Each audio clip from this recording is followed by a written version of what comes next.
you ever had an interview, thought it was going great, but then they do not call you back, you don't get moved to the next step, and you do not get that job? Of course you have. So have I. But I've been in recruitment for 15 years. And the reality is, it often comes down to a mistake you make in the interview. In today's video, I'm going to give you 12 mistakes you need to avoid in your next interview. Let's go. The first mistake is mentioning your side hustle. If you have a side hustle, do not mention it in the interview.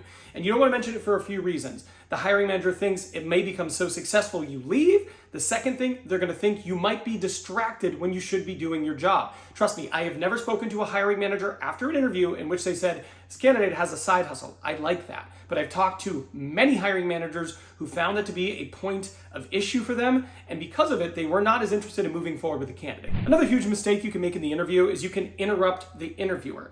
Communication is incredibly important for most roles. Team dynamics are incredibly important for most teams. And when you're in the interview, if you actually interrupt the person who's interviewing you enough, they're going to see that as a massive red flag, that you might be a person who's going to have issue collaborating and working with other people. It seems like a small thing, but you want to make sure you do not interrupt the other person, even if it's by accident.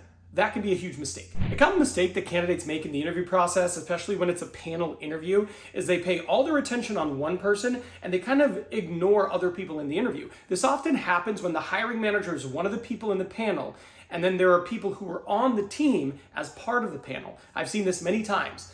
The candidate really focuses in on the hiring manager. They talk to them, they address them, they answer their question, they got good eye contact. Meanwhile, these people over here, well, they feel entirely ignored. Well, what do you think happens when you leave the room? Well, they do a debrief and they all talk about the interview. How do you think the interview went? Well, the hiring manager might think it went well, but as soon as they ask the other people, they're gonna say, this candidate didn't look at me once. They didn't address me, they didn't ask me any questions, they didn't smile at me, they didn't treat me like a human. That is a huge mistake, and believe it or not, that happens all the time when there's a group interview or a panel interview. A more recent common mistake that candidates make is they get distracted and they look at their tech. So what does that mean? You get a buzz in your pocket, you look at your cell phone. If you have like an Apple Watch or a watch that get messages, sometimes that buzzes and people look at it. Maybe they've got to move a reminder down. If you are in an interview, do not look at your tech. Unless you have something that is an absolute emergency that you think might happen and you need to be aware of, it is absolutely inexcusable. And hiring managers, recruiters, HR people, they're all going to hate that. You can't do that. And I would argue if you have something like an imminent emergency, you need to be ready, like at the drop of a hat to run to, you should probably reschedule your interview. So next mistake, do not look at your tech. This next mistake is really hard to avoid for some candidates, and they might not even know they're doing it, but it's a big issue. And that's that their answers go on too long. The reality is you're gonna get asked a lot of questions, and sometimes there are a lot of details and there is a lengthy explanation that can be shared to answer those questions. But if you do that, they are going to think you have issues communicating, you lack the ability to be concise, and you're just going to bore them. It's going to take so long. I've been in interviews where I asked a candidate an interview question and they went on for like 5 minutes and there was not even a pause. I'm like, when did this person breathe? Do they breathe? Are they not breathing? That happened. It is really important in your interview to be concise. One of the hardest mistakes to avoid is walking the line between being confident and bragging or boasting. It's great to be confident in your abilities and to be able to articulate the things you have done for past organizations.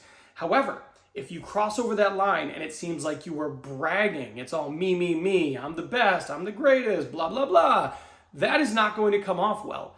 And it can be really hard to balance this because you want to show them, like, I'm a great candidate. I will make an impact with your organization. Hiring me is a good decision. But it is really important you don't cross over that line because nobody wants to work with that person who is bragging.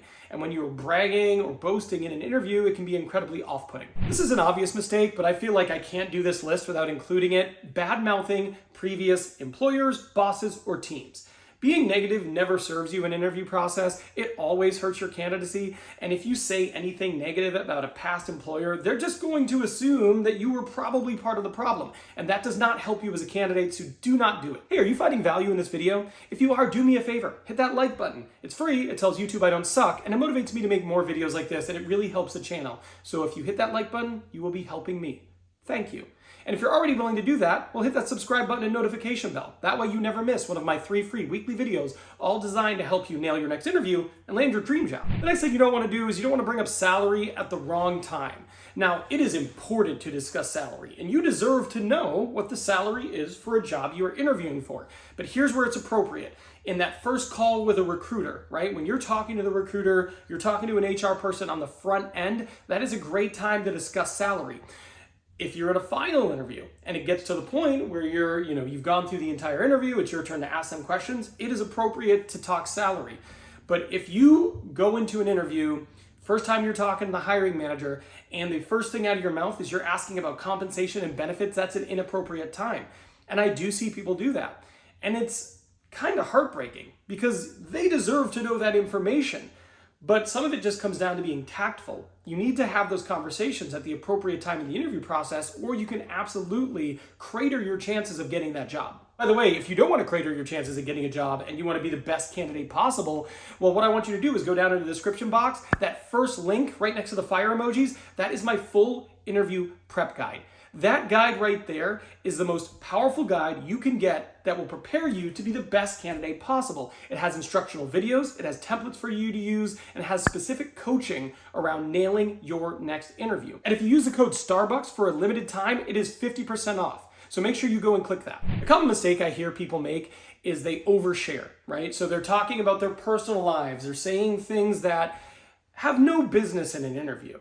And the reason this happens is because candidates get really comfortable. So maybe the recruiter is doing a good job of making it conversational. Maybe the hiring manager, the HR person, they've created an environment where you feel comfortable sharing.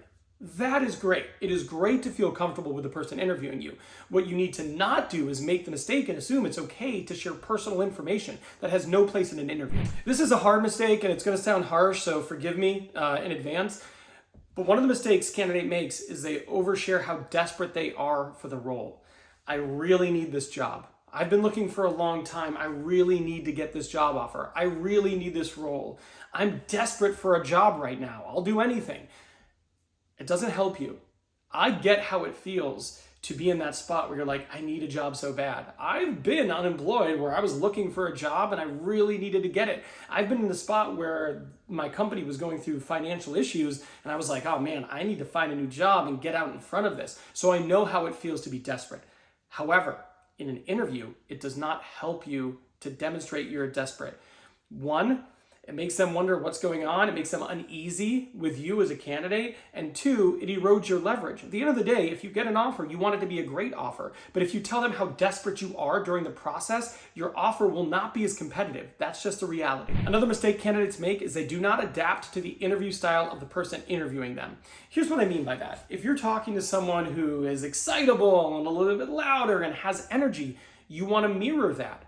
But if you're talking to someone who's more reserved and quiet and less animated, you also want to tone down your energy. If they are someone who is quiet and reserved and you're all over the place, you're loud, you're moving around, that probably is going to be off-putting to them. What you want to do is make sure you are mirroring their voice, their expressions, the way they're communicating. Not so much that it seems like you are mocking them. Obviously, that would be bad.